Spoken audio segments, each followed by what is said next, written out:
जैसे हमने circular motion के लिस्ट जॉट डाउन किया था, एक फ्लो चार्ट के हिसाब से आपको समझाया था, वैसे रोटेशनल पार्ट को भी लेके चलते हैं, ठीक है। तो I just right the overview कि हम रोटेशनल पार्ट में क्या क्या लेके चलेंगे।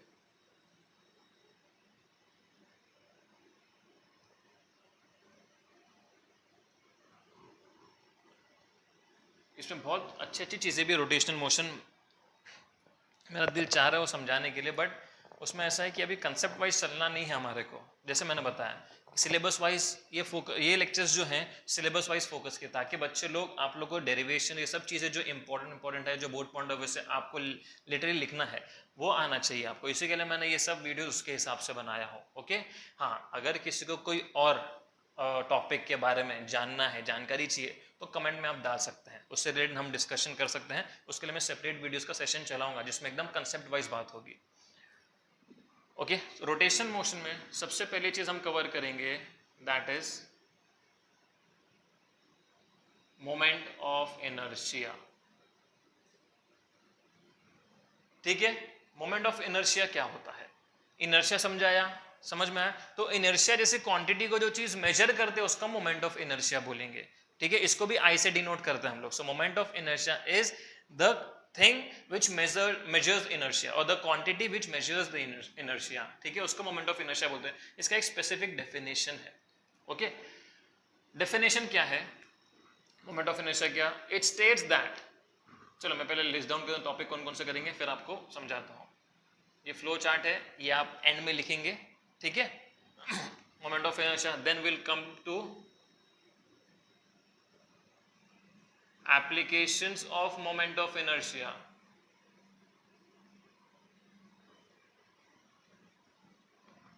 ठीक है। वहां पे सेंट्रीपिटल फोर्स था और उसके एप्लीकेशन थे, यहाँ पे मोमेंट ऑफ इनर्शिया है और उसके एप्लीकेशन है, ठीक है। सबसे पहला एप्लीकेशन क्या है? Kinetic energy of rotating body,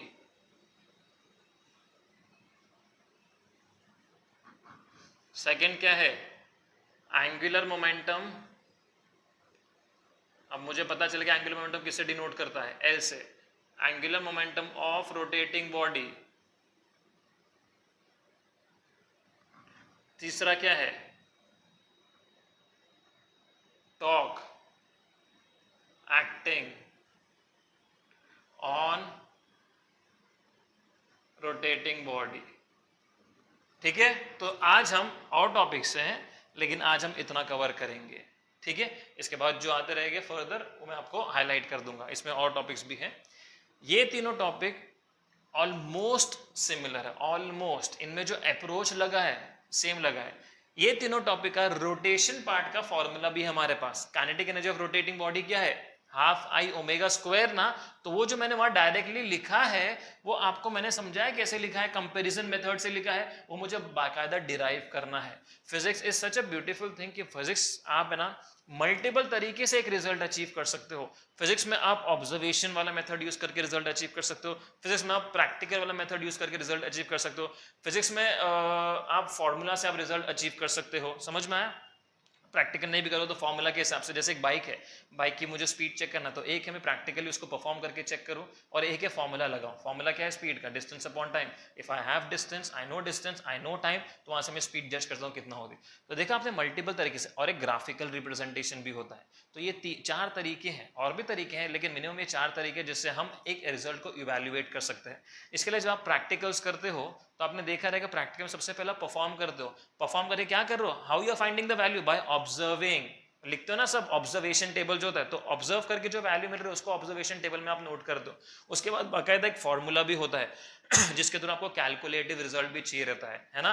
और लास्ट में क्या, ग्राफ भी बनाते हो। तो ये अलग अलग अप्रोच रहते हैं जस्ट टू चेक कि मेरा आंसर टैली हो रहा है नहीं हो रहा है, ठीक है। Now let us begin with moment of inertia.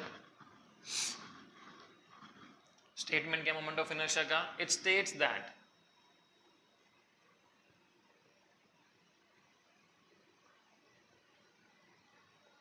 the sum and the product of mass of each particle and the square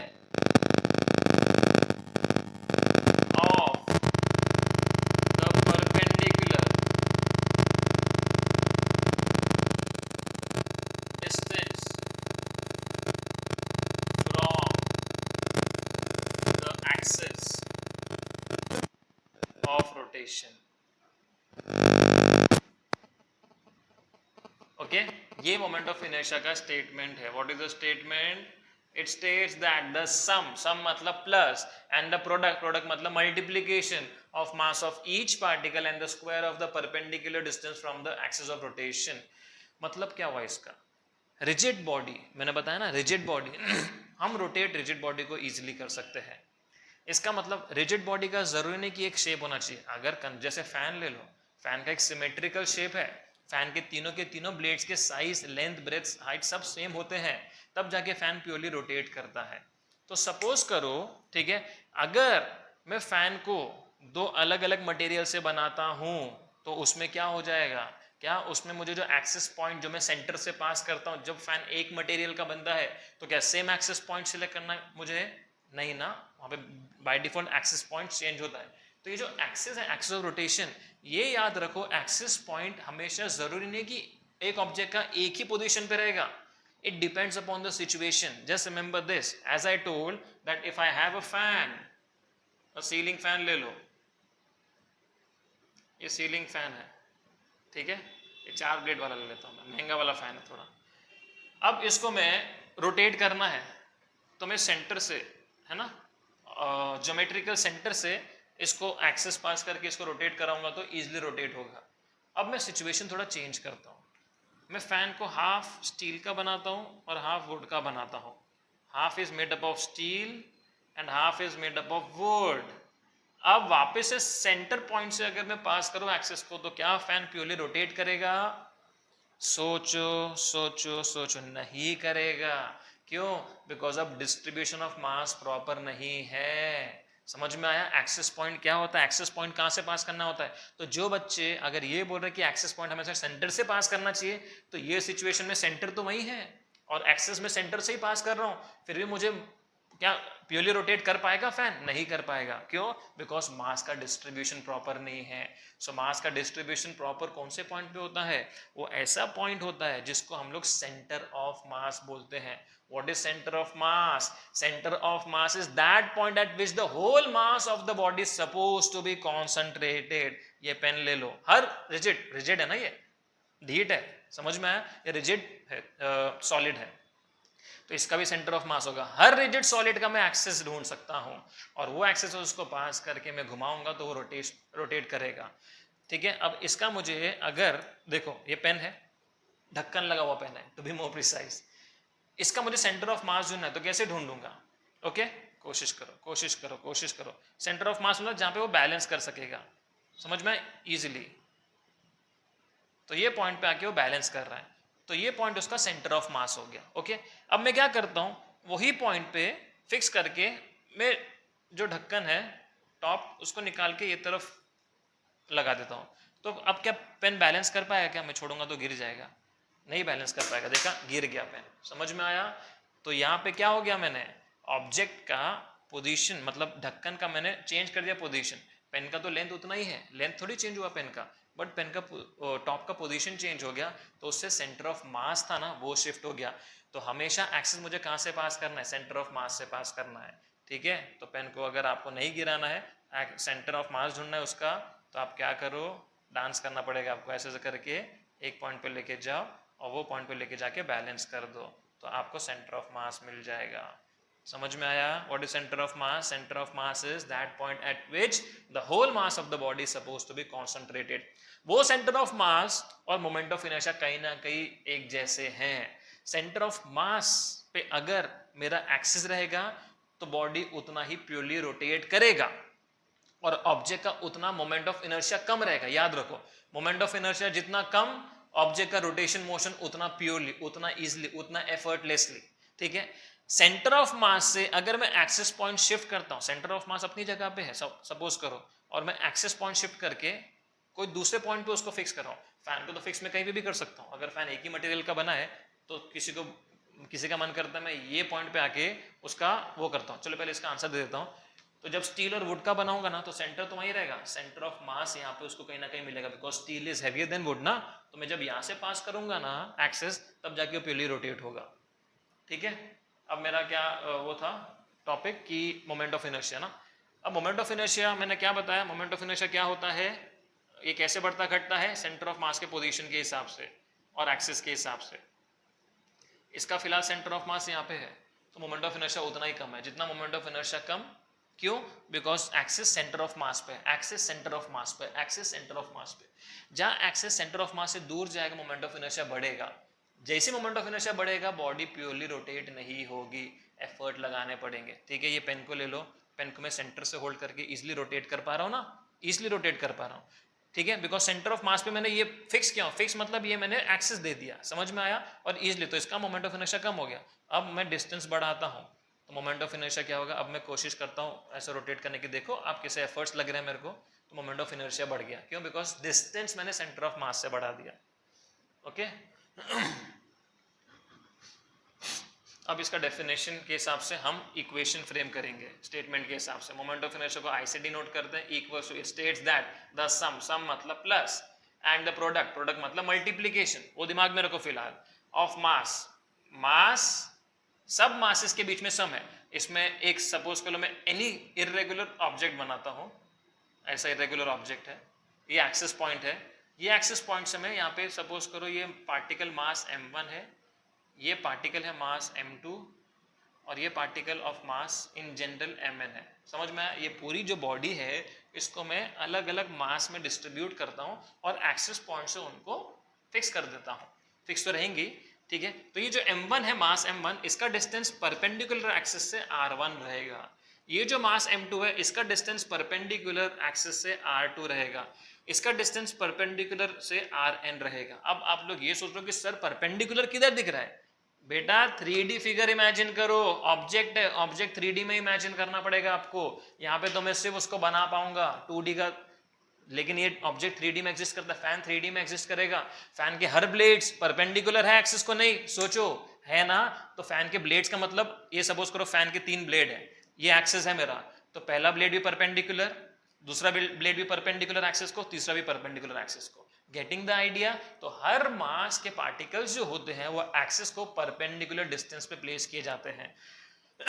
so the some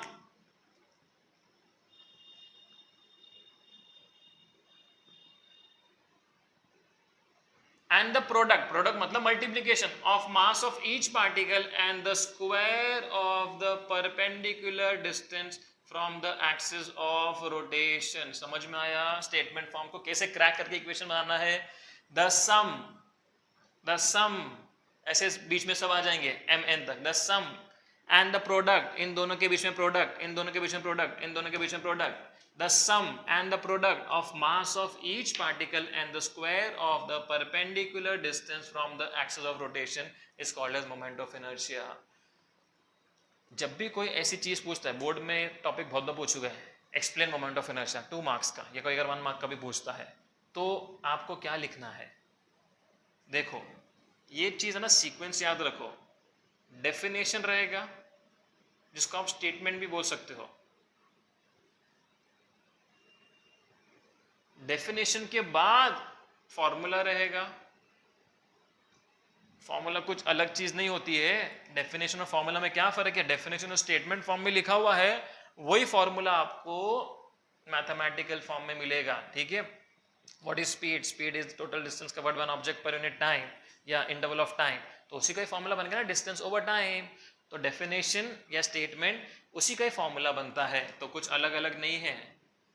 then formula के बाद क्या होता है नेक्स्ट, उसका यूनिट भी ढूंढना पड़ता है आपको, और उसके बाद क्या लास्ट में डायमेंशन।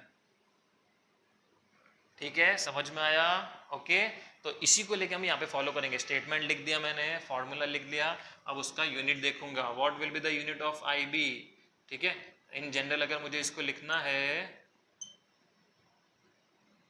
I इक्वल्स टू, अब यहाँ पे ना बहुत सारे वैल्यूज है ना, इनको समअप करके मैं एक वैल्यू लिखता हूँ। समअप के लिए हम मैथमेटिकल की, मैथ्स की हेल्प लेंगे, मैथमेटिकल सिंबल लेंगे वहां से, जिसको समेशन बोलते हैं। समेशन जहाँ पे वैल्यू देता हूँ I से कंसीडर करता हूँ और I की वैल्यू का रेंज दे देता हूँ, स्टार्ट होता है 1 से और जाता है n तक है। ठीक है, और इसको कैसे रिप्रेजेंट करूंगा, mi ri स्क्वायर। समझा ये क्या किया हो, नहीं समझा तो वापस समझाता हूँ। मैंने समेशन लिखा हूँ, समेशन क्या कर रहा है, सब वैल्यूज को सम अप करके एक वैल्यू में डाल दे रहा है। ठीक है, जहाँ पे मैंने सम कर दिया और अल्फाबेट ले लिया, एक आई ले लिया और जिसको रेंज दे दिया, स्टार्ट होता है 1 से जाता है n तक है MIRI²। अब इसमें i की वैल्यू डालो, जब i की वैल्यू 1 रहेगी तो क्या बनेगा टर्म, M1R1², मतलब पहला टर्म बन गया। i 1 से n तक जा रहा है तो उसमें 2 भी आएगा, तो M2R2² बना, मतलब सेकंड वैल्यू भी आएगा, 3 भी आएगा, 4 भी आएगा, 5 भी आएगा, कहां तक जाएगा वो, n तक जाएगा ना। तो ये एक समेशन हमारे लिए आसान करने के लिए एक चीज दी गई है, ठीक है। तो शुक्र करो जिसने समेशन हमें दिया। तो इन जनरल ये पूरे को हम लोग लिखेंगे capital M capital R², this become the formula of moment of inertia. और लास्ट क्या है, यूनिट। यूनिट क्या होगा, M मतलब मास, मास का यूनिट क्या होता है, kg। R मतलब परपेंडिकुलर डिस्टेंस, डिस्टेंस परपेंडिकुलर हो पैरेलल हो कैसा भी हो, डिस्टेंस डिस्टेंस होता है, उसका यूनिट होगा। और डिस्टेंस का यूनिट क्या होता है, मीटर स्क्वायर। तो ये उसका यूनिट बन गया। फिर डायमेंशन क्या रहेगा, क्या रहेगा डायमेंशन, बताओ जल्दी। LMT 11th स्टैंडर्ड, L कितना है, लेंथ है, हाँ है, कितना है, मीटर। ये M मीटर है, ये कैपिटल M मास है, तो मीटर कितनी बार है, 2 बार है, तो लेंथ में आएगा। मास कितनी बार है, 1 बार, और ये 0, तो ये डायमेंशन भी हो गया।